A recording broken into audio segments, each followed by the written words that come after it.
जय बजरंगबली। आइए आपको सुनाते हैं हनुमान जी की बड़ी प्यारी कथा। भगवान शंकर के एक अंश से वायु के मध्य से कपिराज केसरी की पत्नी अंजना में हनुमान का जन्म हुआ है। हनुमान पुत्र कुमार जी भगवान श्री राम की सेवा करने के लिए उनके अवतार में आए, क्योंकि भगवान शंकर अपने रूप से इस सेवा का आनंद नहीं ले सकते थे। इसलिए उन्होंने अपने 11वें रुद्र रूप को वानर के रूप में अवतरित किया। हनुमान जी का जन्म होते ही वे उगते हुए सूरज को एक लाल लाल फल समझकर निगलने के लिए आकाश की ओर दौड़ पड़े।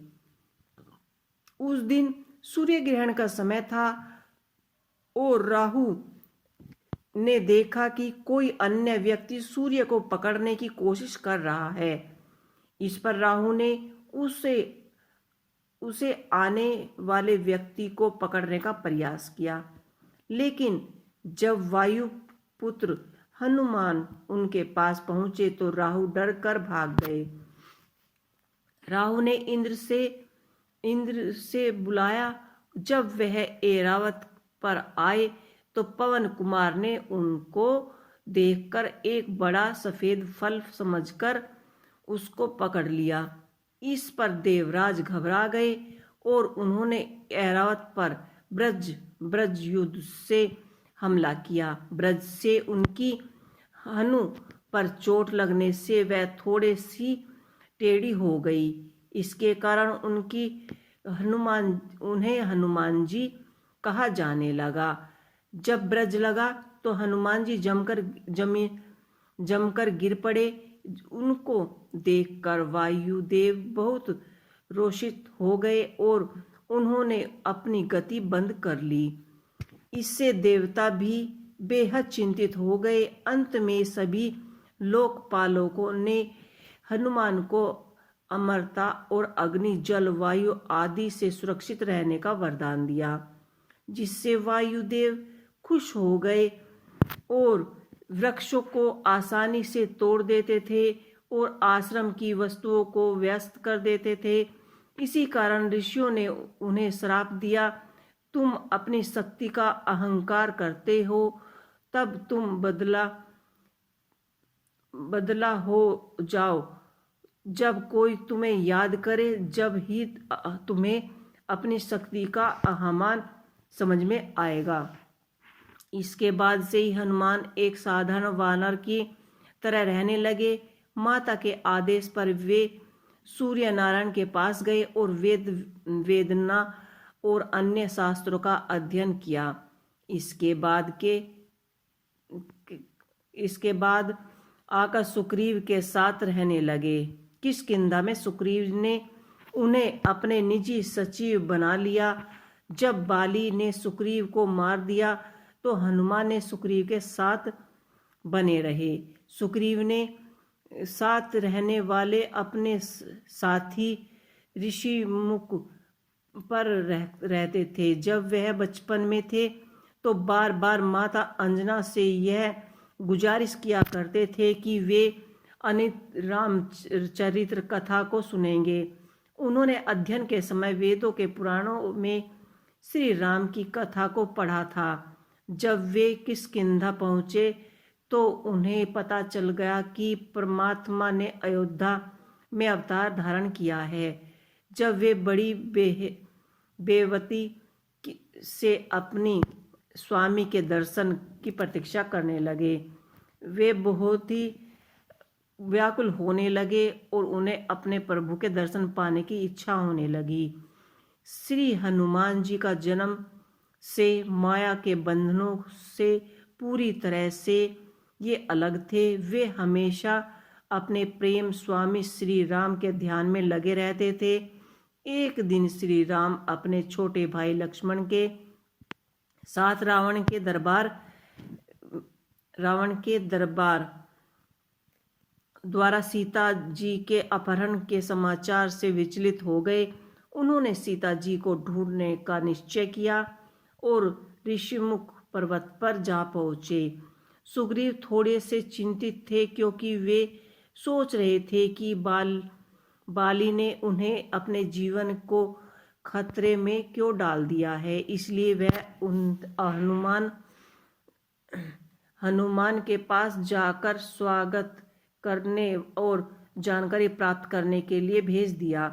हनुमान जी ने विनयवेश भाव से यह मिशन स्वीकार किया और बाली के स्पर्श में आए। जब वे बाली के सामने पहुँचे और उन्हें पहचाना कि तो उन्होंने तुरंत ही श्री राम के चरणों में गिर गए और श्री राम ने उन्हें अपने हृदय से लपेट लिया और प्यार से उनका स्वागत किया।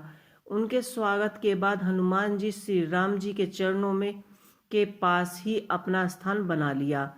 पवन पुत्र जी की प्रार्थना से भगवान ने सुग्रीव से मित्रता की और बाली को पराजित करना और सुग्रीव को किष्किंधा का राजा पुण्य प्राप्त करने का मौका दिया।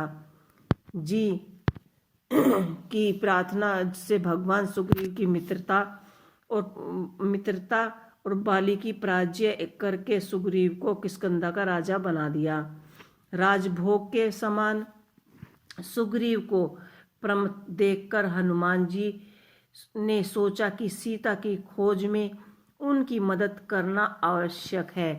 वह वानरों की एकत्रित करने के लिए कार्यशील रूप से कदम बढ़ाए और श्री राम ने उन्हें अपनी मुद्रा का चिन्ह दिया, जिसके वह अपने प्रति निसंदेह निष्ठित रहते थे। जब वानर सेना को सोयजना समुद्र पार करने का काम आया तो उन्होंने जगदम्बावतन से हनुमान से अपने अत्यंत बल का स्मरण किया और कहा कि तुम्हारा अवतार खुद भगवान श्री राम के कार्य करने के लिए हुआ है। तब वे अपने अपार शक्ति का अभ्यास करके उठ खड़े हुए। उन्होंने देवताओं द्वारा भेजे गए नागमाता सुरुषा को सृष्टि करके स्तुति करके उन्होंने राक्षसी सिंहिका को मारकर जिसने उन्हें बल और बुद्धि का ज्ञान मिला। हनुमान जी ने लंका पहुंचने के लिए कठिनाइयों का सामना किया। वे लंका का द्वाराधीश कलंकिनी को एक घूसे में सीधा करके छोटे से रूप बदलकर रात के समय चुपचाप लंका के अंदर पहुंचे। अशोक वाटिका में विभीषण से मिलकर अशोक ने जानकी के दर्शन किए। विभीषण ने उसे आसन दिया और तब अशोक ने वन को उजाड़ दिया। रावण ने अपने भेजे हुए राक्षसों और अपने पुत्र अक्षय कुमार को मार दिया।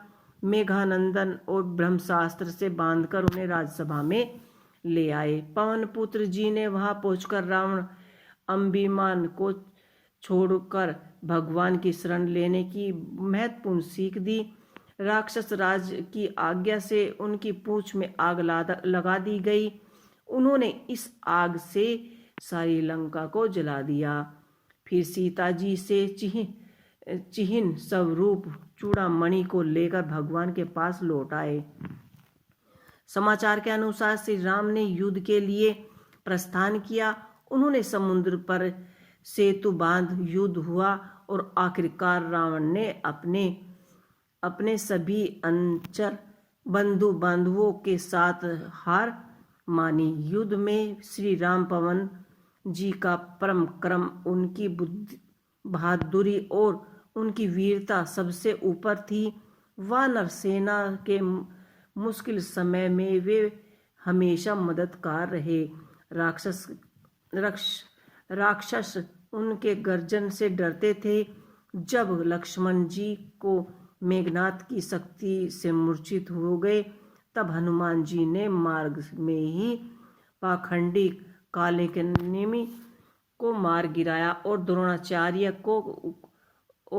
द्रोणाचल को उखाड़ फेंका और इसी प्रकार संजीवनी औषधि आने से लक्ष्मण जी के मूर्छिता चेतन हो गई। श्री जानकी की सुनने का सौभाग्य और श्री राम जी लौट रहे थे। यह खुशखबरी भारत जी को गर्वित किया और यह गर्व भर प्रभु ने अपने प्रिय सेवक पवन पुत्र जी को दिया। हनुमान जी विद्या बुद्धि ज्ञान और पराक्रम के प्रतीक थे, लेकिन उनकी आत्मा समान कभी बढ़ी नहीं थी।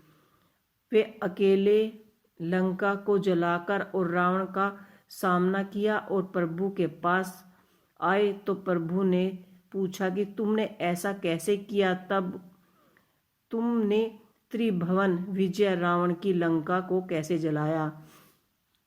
जब तक पृथ्वी पर श्री राम की कथा रहेगी तब तक पृथ्वी पर रहने का वरदान उन्हें स्वयं प्रभु से ही प्राप्त हुआ। श्री राम जी ने अश्वमेध यज्ञ में अश्व की रक्षा करते समय अनेक महासंग्राम हुए और उनमें हनुमान जी का भी परम क्रम और स्वकीर्ति विजय था।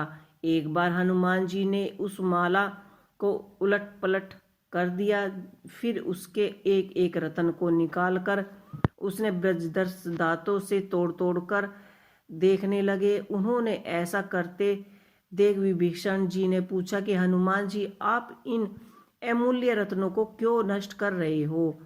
इस हनुमान जी ने अनमेल भाव से उत्तर दिया, इन रत्नों में प्रभु श्री राम जी का नाम अंकित नहीं है, इसलिए ये मेरे लिए अमूल्यहीन है। इस पर विभीषण जी ने कहा कि आपके शरीर पर भी तो कहीं श्री राम जी का नाम अंकित नहीं है, फिर आप इसे आपको क्यों इस शरीर को क्यों धारण किया है। इस पर हनुमान जी ने अपने हृदय चीर कर दिखाया तो उस पर श्री राम जी विराजमान और श्री राम जी और सीता जी के दर्शन हुए। तो इस तरह से यह कहानी संपूर्ण होती है और इस कहानी के साथ इस कहानी का हम यही अंत करते हैं। जय श्री राम।